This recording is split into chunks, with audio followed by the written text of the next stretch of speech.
réseau national de l'observation des ressources naturelles a procédé au lancement d'une série d'actions de plaidoyer dans le but d'informer l'autorité des tutelles, des forêts ainsi que les autres parties prenantes du secteur forestier sur les innombrables cas d'exploitation illicite opérés par l'entreprise Kokiba Ford dans le secteur de Bokatola, territoire de Ingende, province de l'Équateur. Dans les soucis de mobiliser les parties prenantes au niveau national pour mettre fin à cette anarchie qui menace la gestion durable des ressources forestières et la survie des communautés locales à l'échelle des concessions forestières, cette journée était consacrée aux propositions des idées des différents membres du réseau ce vendredi 26 novembre à Kinshasa. Étant donné que l'exploitation se déplace dans la concession, donc les communautés qui devaient bénéficier des fonds de développement communautaire versés par la société dans le cadre des activités d'exploitation ne bénéficient pas de cette exploitation. Ils ont des permis, mais des permis qui ont violé la réglementation parce qu'en 2020 et en 2021, cette société a obtenu des permis de coupe ici, des assiettes à gain de coupe qui n'existent pas dans les plans simples de gestion. Les groupes d'action pour sauver l'homme et son environnement, membres du réseau national des observateurs indépendants, a au cours d'une mission d'observation dans la concession 8/20 des Kokiba Fodé, découvert que les clauses sociales des cahiers de charges, les plans de gestion provisoire et les deux permis 2020-2021 de cette société ne respectaient aucune législation en matière d'exploitation forestière faisant état d'une exploitation anarchique. Notre action justement vise à amener les décideurs à prendre des mesures, à lever des options efficaces pour que le droit de communauté puisse être respecté et que les forêts soient gérées de manière responsable et surtout durable. Alors là, nous pensons rédiger une note de plaidoyer qui sera soumise dans les tout prochains jours aux autorités afin que justement des mesures soient prises pour aider à ce que les communautés puissent recouvrer leurs droits, mais aussi que la forêt puisse être gérée, comme je le disais tantôt, de manière responsable et durable. Pour certains acteurs du secteur forestier, l'ouverture d'une assiette annuelle de coupe 5 AAC5 qui a fait l'objet de deux permis de coupe industrielle du bois d'œuvre délivrés à Kokiba Ford en 2020 et 2021 serait à la base des problèmes que connaissent les communautés sur la réalisation des projets communautaires. Ses membres attendent que ces orientations marquent l'implication de l'État congolais, du ministère de l'Environnement et Développement durable, des ONG militantes pour les droits de l'homme, les secteurs publics et privés sur cette question. Après la restitution des 136 pièces du bois scié saisies par les inspecteurs du vice-primature de l'environnement et développement durable, la coalition nationale contre l'exploitation illégale du bois a au retour de sa mission transmis un suivi du contentieux des infractions forestières au parquet général d'Inongo dans la province de Maïndombe. Dans ces suivis, cette coalition appelle le parquet général à jouer son rôle en tant qu'organe de la loi. Cette organisation de la société civile l'a fait savoir lors d'un point de presse organisé ce vendredi à Kinshasa.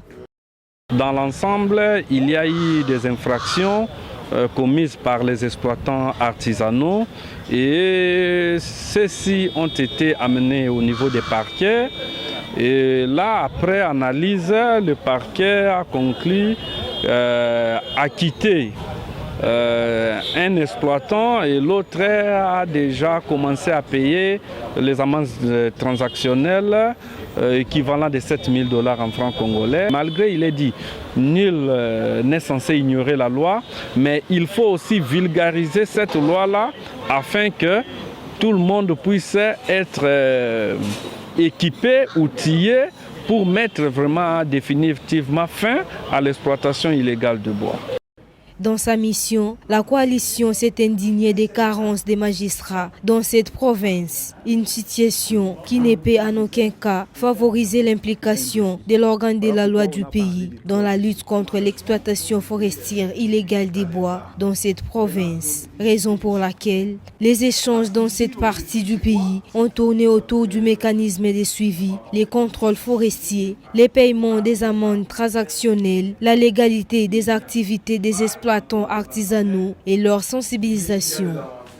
C'est un appel de la société civile, un appel de la CNCIB, des organisations qui lutte contre l'exploitation illégale du bois et des ressources forestières d'une manière générale à l'amélioration du contrôle forestier.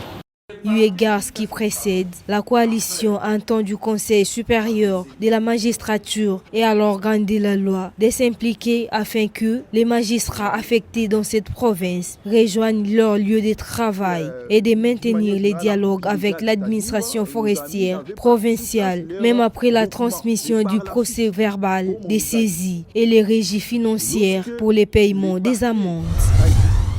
Nous vivons dans une société de consommation dont nos besoins d'énergie en général augmentent et l'homme en a besoin pour se chauffer, s'éclairer, se déplacer, se nourrir et se soigner. Mais cette énergie que nous utilisons n'est pas éternelle et nos ressources sont en train de s'épuiser rapidement. À la COP26, la RDC comme pays solution s'est traduit en multiples facettes et la question sur les énergies renouvelables a trouvé sa place en ce qui concerne la problématique du changement climatique, qui par rapport à la résilience et l'adaptation, les pays ont des grands défis énergétiques à relever.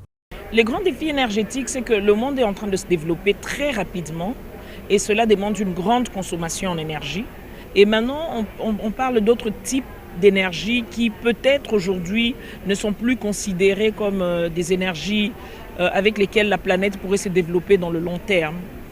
Par contre, les énergies comme l'hydroélectricité, le solaire, les éoliennes, la biomasse sont des énergies qui viennent de plus en plus sur les devants de la scène comme étant des énergies vertes, renouvelables.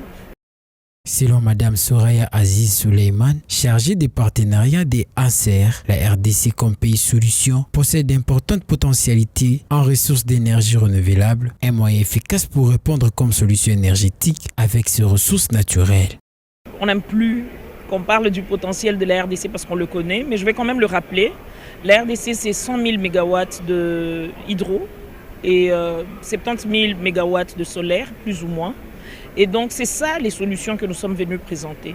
Parce que les autres pays, quand on leur explique, ils doivent trouver d'autres sources d'énergie. L'Afrique du Sud est en pourparlers avec le Congo pour la construction du grand barrage de Inga et pour importer cette électricité. Donc, si l'Afrique du Sud décide de changer ses sources d'énergie, c'est la RDC qui gagne. Les défis énergétiques en République démocratique du Congo est immense. Le pays a l'un des taux d'électrification les plus bas d'Afrique subsaharienne, soit 9% globalement, avec des taux d'accès de 1% dans les zones rurales et 19% dans les zones urbaines, comme rapporté par le CID en 2018. Or, le soleil, l'eau, le vent, le bois et les autres produits végétaux sont autant de ressources naturelles capables de générer de l'énergie grâce aux nouvelles technologies. Le président de la République a procédé le mercredi 24 novembre 2021 au lancement à Kinshasa de travaux RDC Africa Business Forum au Palais du Peuple. Durant 2 jours, les participants à ces assises ont réfléchi autour du thème « Développer une chaîne de valeur régionale autour de l'industrie de batteries électriques et un marché de véhicules électriques et des énergies propres ». Dans cette allocution prononcée par le chef de l'État, a soutenu un cadre adéquat pour penser à la transition économique africaine d'une croissance brune à une croissance verte, plus résiliente et diversifiée, respectueuse de la préservation du système écologique et du capital naturel.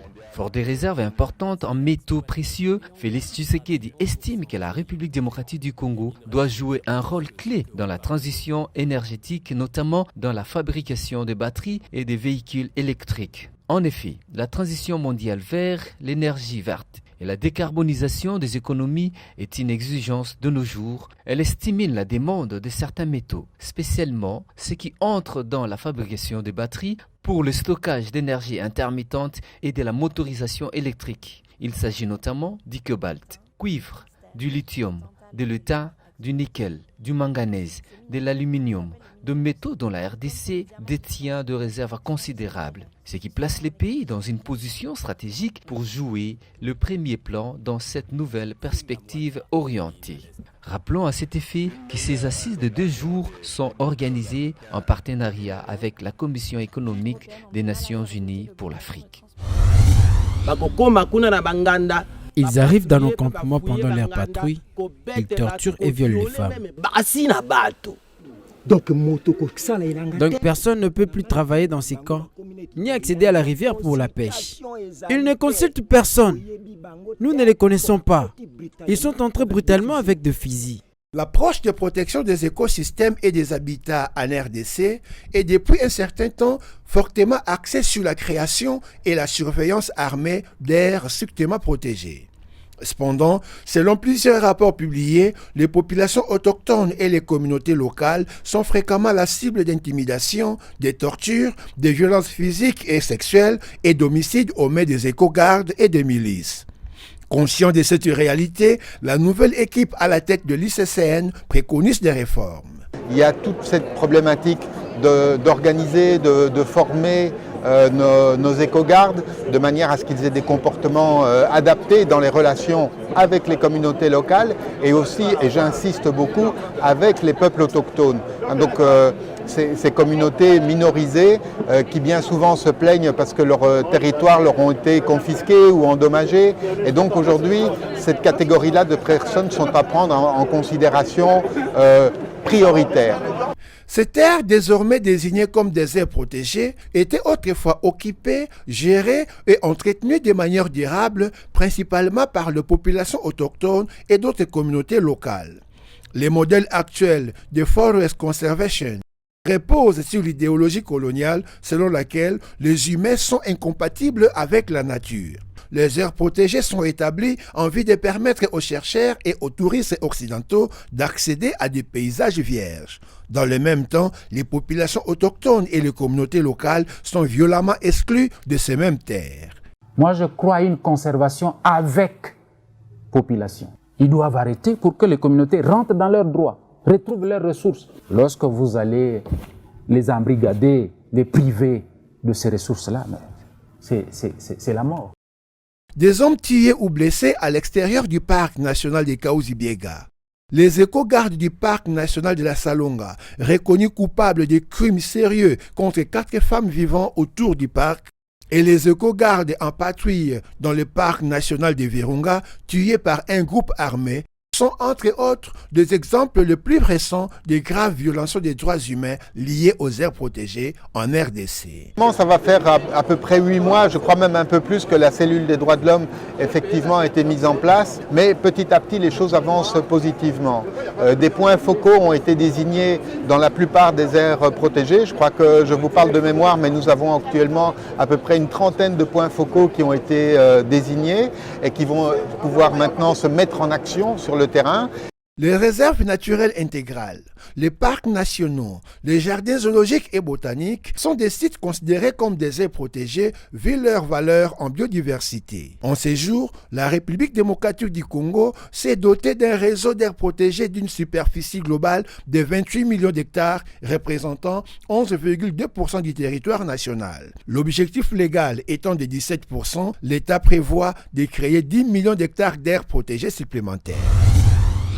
4 personnes sont mortes dans le sud égyptien, en proie ces derniers jours à des pluies diluviennes inédites depuis 11 ans qui ont déclenché une recrudescence de piqûres de scorpions, ont indiqué les responsables de la santé. En 55 minutes, dans la nuit de vendredi à samedi, 8 millions de mètres cubes d'eau se sont abattus sur la province d'Assouan à 650 km de Caire. 4 personnes sont mortes, a indiqué le ministre de la Santé, quand leurs habitations se sont écroulées sous la pluie et des grêlons. Au total, plus de 300 partiellement endommagés. En plus d'avoir coupé l'eau et l'électricité dans certaines zones, les pluies ont fait sortir de nombreux scorpions et plus de 500 personnes ont été piquées. Notons par ailleurs qu'il existe 4 ou 5 types de scorpions dans les déserts égyptiens, dont les piqûres peuvent provoquer de fortes fièvres, mais aucun décès dû à une piqûre de scorpion n'a été enregistré, a précisé le ministre de la Santé. Durant l'hiver 2020 déjà, pluie et inondations avaient fait une vingtaine de morts en Égypte. Pays qui va accueillir la COP27 sur le changement climatique en 2022 sont intervenus